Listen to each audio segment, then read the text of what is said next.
All right, everyone. We are here with Greg Edwards, CEO and founder of CryptoStopper. They're a SaaS platform that helps businesses detect and fight ransomware. Greg, thank you so much for joining the show. Really excited to learn more about you and your space and kind of the whole conception of the business. Thanks again for joining the show, and I'm going to jump right in. What were you doing before you started CryptoStopper?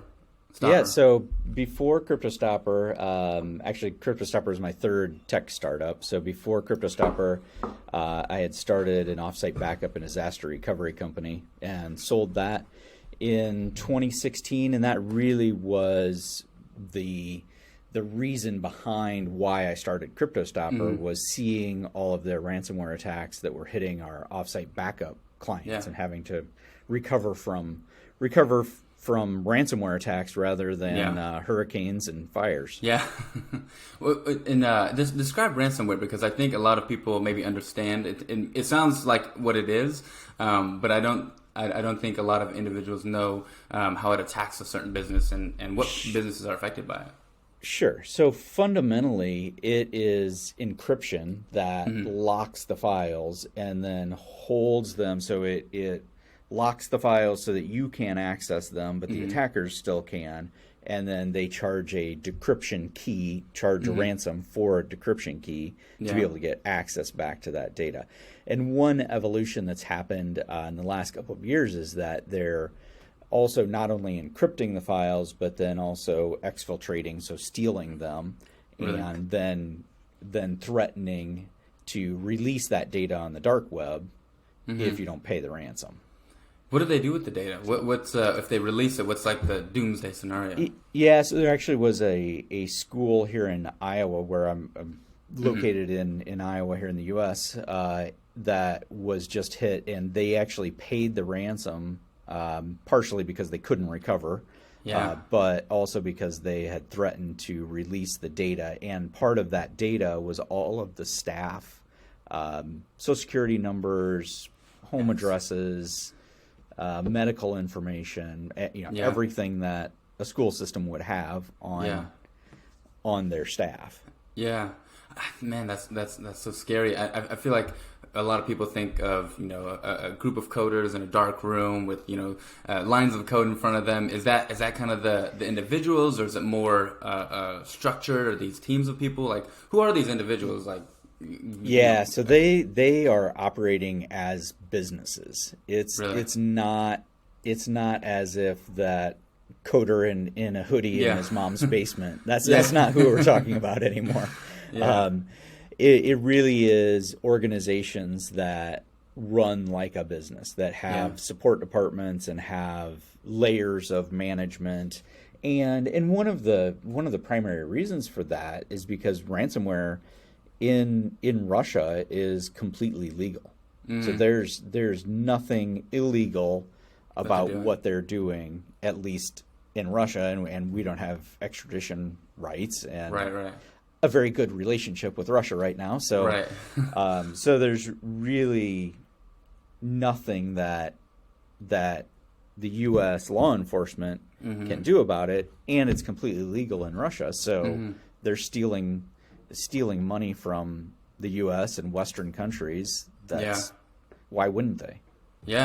That's wild. The fact that they operate like businesses is actually a little bit more nefarious, I think.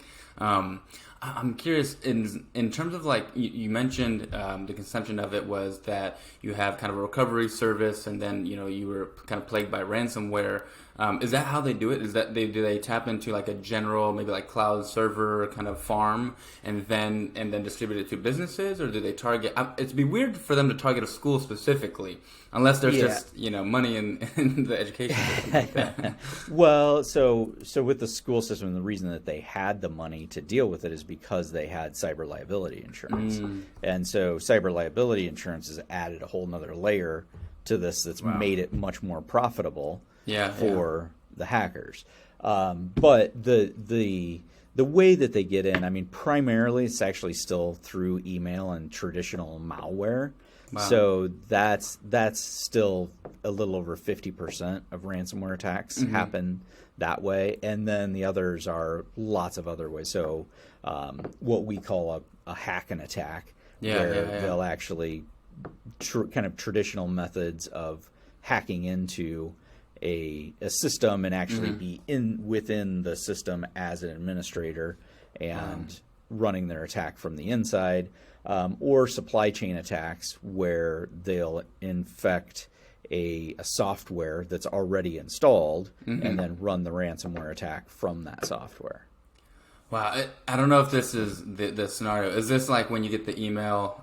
You mentioned email, and I just remember when I was young in my career, it was the CEO had some kind of task for me, and they had to click it, then to complete that task. I was looking right next to him. I was like, James, what did you send me that?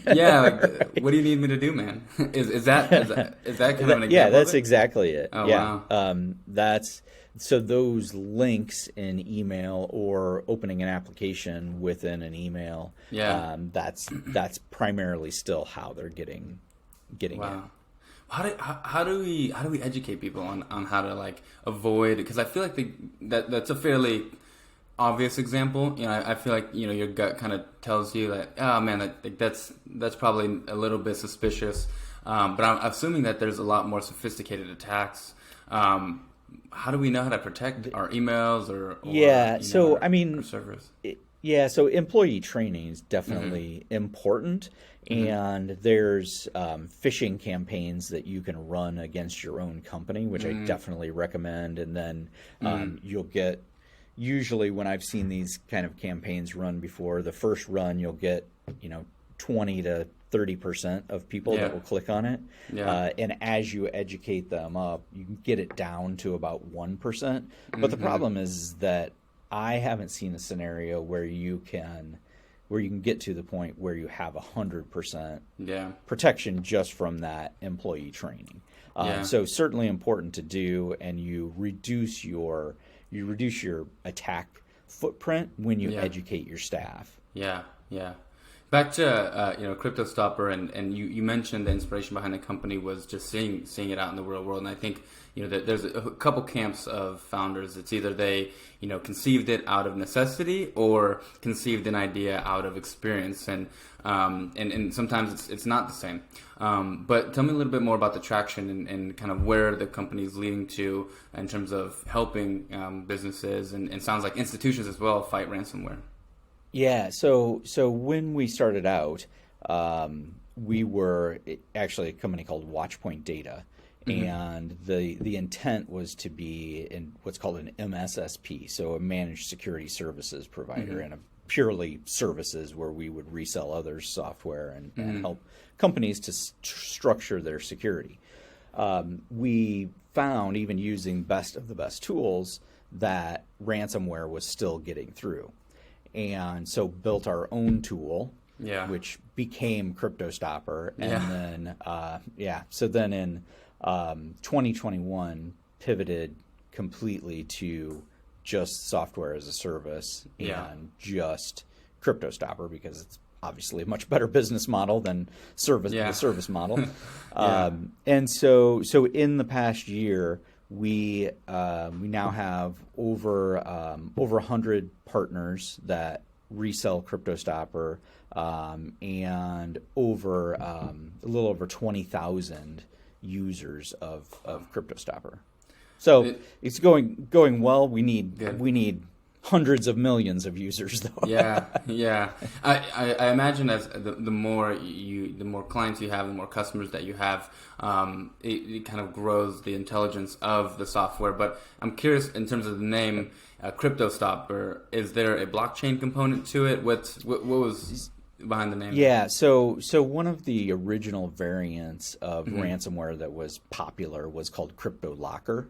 And a lot of the technical IT staff folks were calling ransomware generally CryptoLocker. Oh, really? because the component of it that is cryptocurrency is the payment. It's all paid through cryptocurrency. Oh, got it. And so CryptoStopper came out of CryptoLocker. Was there anything unique about the technology that had a blockchain component? Or was it just because payments were done via blockchain. Just because of the names. Yeah. Got it. And in terms of in terms of the safety component and companies improving their security behind like ransomware, is there, outside of ransomware and like locking and holding data, are there any other examples of ransomware that are unique to the space? Well, so a completely different kind of scenario of ransoms being paid is what's called sextortion. So where I have been pulled into these situations just because of my connection with ransomware. Right. But essentially what it comes down to, one of the big ones out there is where just an email will get sent where they'll say, hey, we have your password, buy passwords off the dark web and say, hey, we have your password and we know what you've been doing. We know what sites you've been visiting. We're going to, we've got video of you. Yeah. So, and I've actually talked with people that paid those kind of ransoms. Wow. Then the next step of that is where they will actually form a pseudo relationship with the person and actually get video of them. And I've also dealt with situations like that.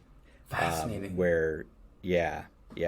And is it like a coercion in terms of like getting video and information? Yep, absolutely. So, I mean, you can imagine, just getting the email that says, hey, we have your password and we know what you've done. Like that's one thing. My heart stops. But then, right. But then when they actually, here's the video of you, interacting with who you, with someone else. Right. Right. Wow. Yeah. So it can get pretty ugly. Is there any situations where this is actually true? Like one of the things I'm worried about, and I don't know if you're this type of person, but I'm the person that has a sticker over my camera. I'm closing my laptop because of remote access technology. Is that how worried should like a regular user or a computer owner should be about that? I mean, so you certainly should be concerned and should be conscious of what you're doing online. But I mean, we have to use technology. Yeah. So you can't let it stop you from doing your work and utilizing technology. You just need to do it in as safe of a manner as you can. So, what are some safety precautions? Is it incognito mode? Is it certain browsers? So incognito mode helps, but again, it's really more about making sure that your systems are completely up to date and that you have good antivirus installed. But that patch management, so all of the security updates that come out, those should be installed. So whether there was just one that came out last Thursday from Apple, for pretty much all Mac devices, and what it allowed for was what's called remote code execution. So literally just takes clicking on a malicious link and then gives the attacker the ability to run code, meaning they would create a backdoor into your system. And so take those things seriously and update your systems, have antivirus. Yeah, no, I feel like sometimes I'm a little behind on updates. I'm not gonna lie, a lot of people are. Julian, do it. I'm gonna do it. Yeah, right after this call, I'm gonna do it. Especially now that I'm afraid of my passwords getting leaked. One thing I was told, I don't know if this is true or not, years ago, was that mobile is, technology over mobile is safer than technology over web. Is that true? Is that false? Like, what kind of, is there any merit to that? Yeah, so it all depends. That's the answer. So mobile is not inherently more secure. It's just that if you have a connection over if you're using cellular and LTE, that technology is technically more secure than just Wi-Fi. Because it's your device, your mobile device connecting, and so I use a VPN over on all of my devices, but on my mobile, and then right now I'm in a public, not purely public location, but not using their Wi-Fi and using VPN over my cellular connection. Yeah, yeah. Man, it's just so fascinating how what you can get from people's technology and how you can access it and how I'm always worried, in terms of coffee shops and things like that and public Wi-Fi, because it seems as though, I think the old school thought was, don't put in your credit card information because that can be tracked or that can be stolen. But I feel like that's kind of surface level. And then there's all this other information that can be gathered from your devices. Right. Well, and so the thing about coffee shops is that it's super easy to set up what they call a man-in-the-middle attack. So where you go to Starbucks and you connect to the Starbucks Wi-Fi. Well, somebody could be sitting right next to you with a malicious rogue Wi-Fi device that's called Starbucks 123 connect here. Yeah. And you connect to that one instead of the actual coffee shop. And then just Wi-Fi. get downloaded. And then and once you're connected to that, everything that you do is able to be seen. Wow.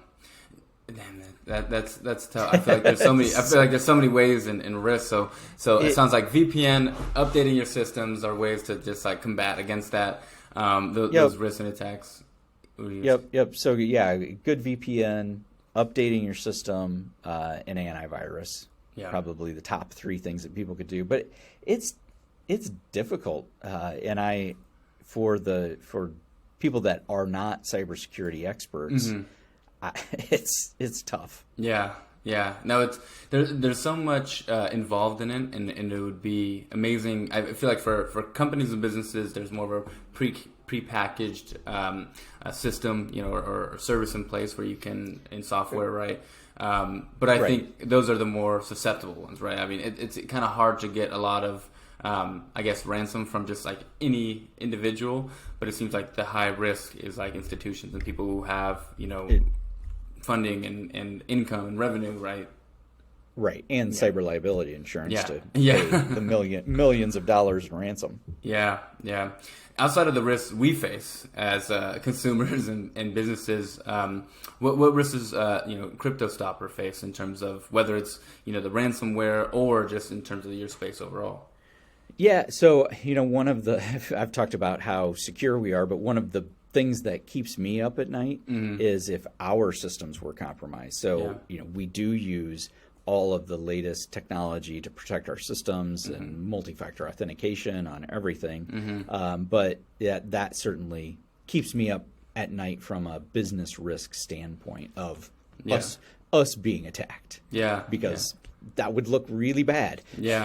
And I hear about these security conferences, and I've been to one. And it just, a lot of the information went over my head. But what kind of new technology is coming out that is being helpful for companies like yourself? Is it hardware? Is it software? Is it a combination of both? What is in particular that is so creating a more safe environment? So more software than hardware.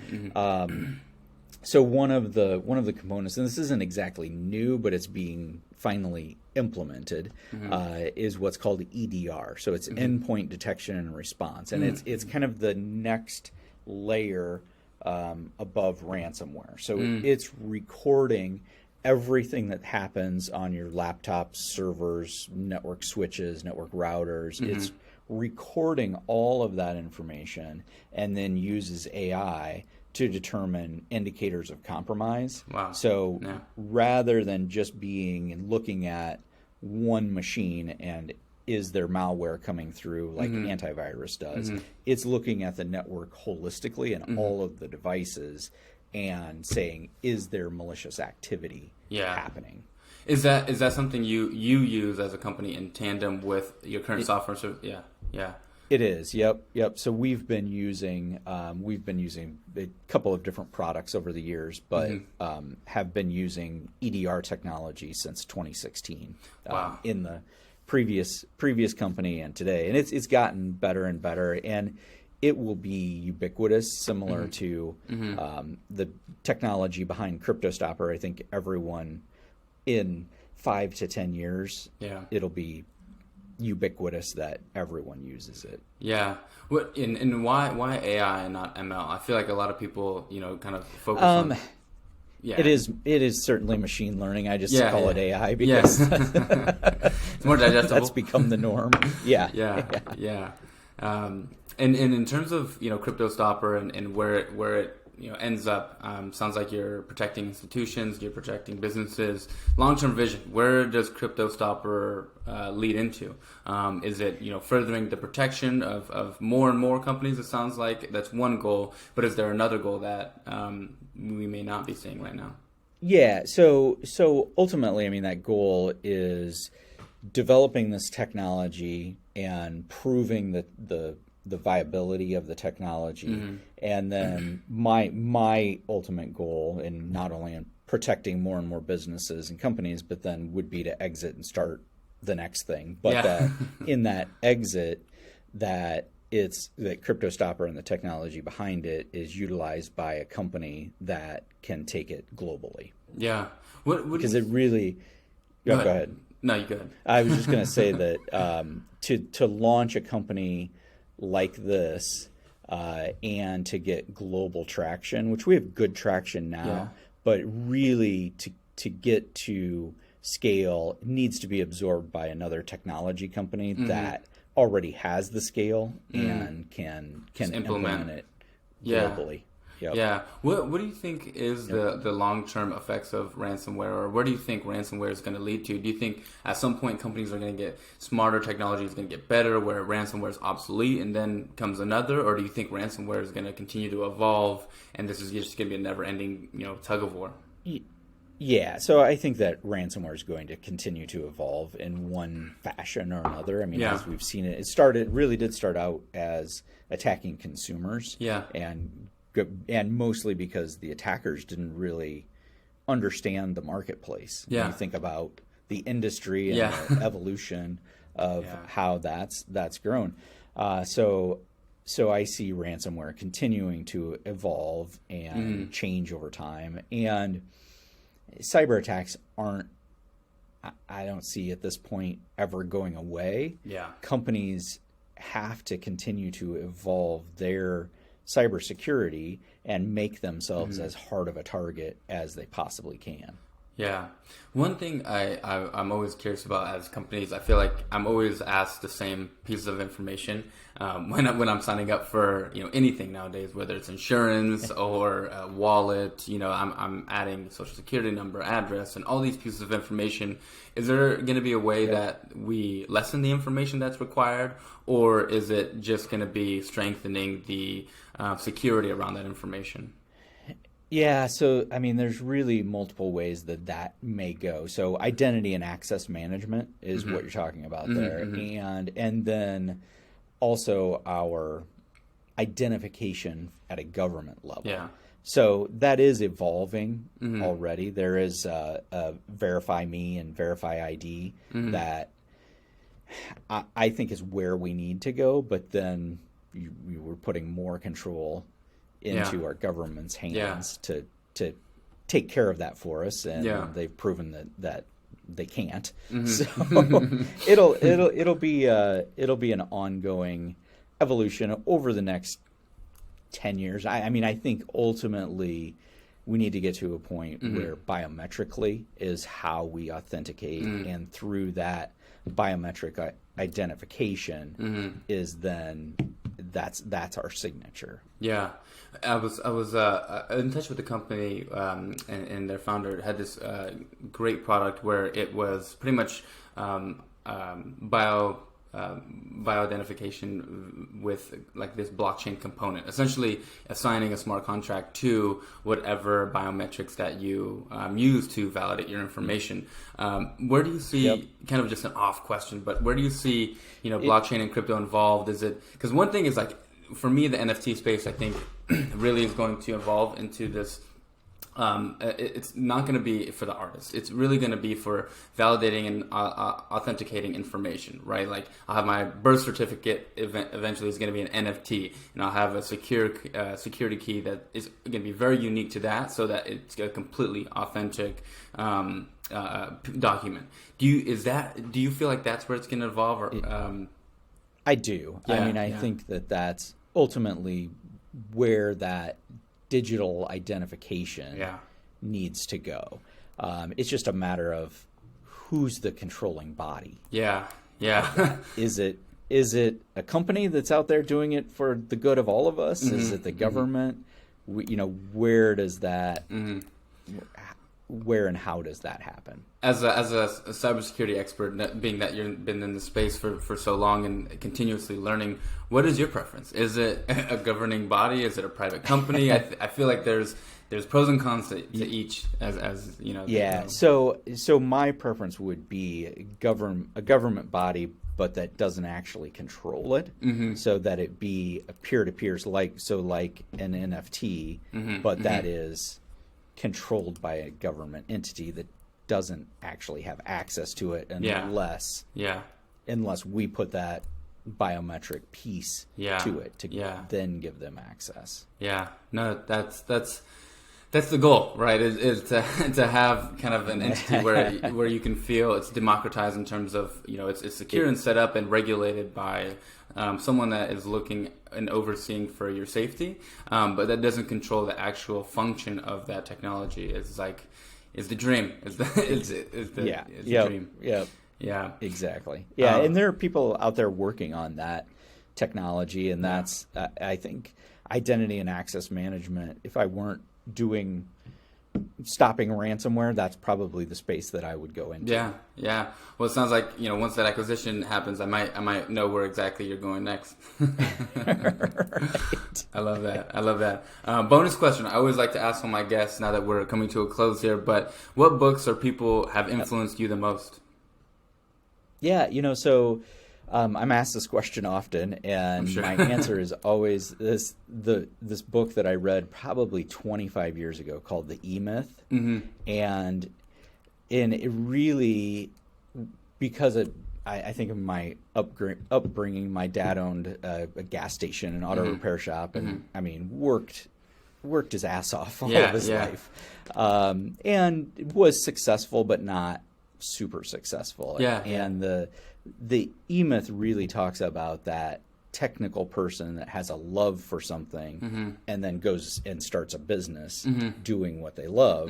You end up hating it. Because it becomes work. And so that right. Exactly. It becomes work. Yeah. And so that was a very influential book for me, and I think still relevant in today's society. What's the if you can summarize it, what's like the message that you received from it, being someone who is technical and starting and having started multiple technology companies? How do you continue the motivation behind what you're doing? Yeah, so it's an emotional separation between work, because I absolutely do love technology and have a love for that, but it's not the only thing that I love. So I have interests outside of CryptoStopper, and I do love the technology behind it, but I also am unemotional about it and don't have that emotional attachment to being a founder. I love that. I can definitely echo that point, as well as I've heard it time and time again, where it's like you really have to take the pride and the ego and the emotion out of just any daily outcomes, because it doesn't help you move efficiently and doesn't help you move in a direction that is actually going to benefit the product or technology. It really helps also not tie your identity to it. Right, because I think that's something that a lot of founders or potential founders think. It's like, oh, this has to be about me. I have to be the evangelist for my technology. And I feel as though the most successful founders I've talked to are an evangelist about their customers. How can I help them to be, whatever product it is, the most secure within their data, or the most successful with their business outcomes if I'm using a service or something like that. I feel like, when you separate yourself from the product and focus on the customers, I'm not sure if you agree, but that's kind of been what I've seen out of the successful founders. Completely agree. Yeah. Awesome. Well, Greg, thank you so much for joining the show. I really appreciate you giving us your background and your expertise on how to stay safe as businesses and consumers, as well as where do you think the space is going to go. I'm always interested in people who are on the forefront and seeing their opinions and thoughts and perspective on things like that. But where can we support CryptoStopper? Where can we find you on channels? Where can we give you a shout? How can we support the business?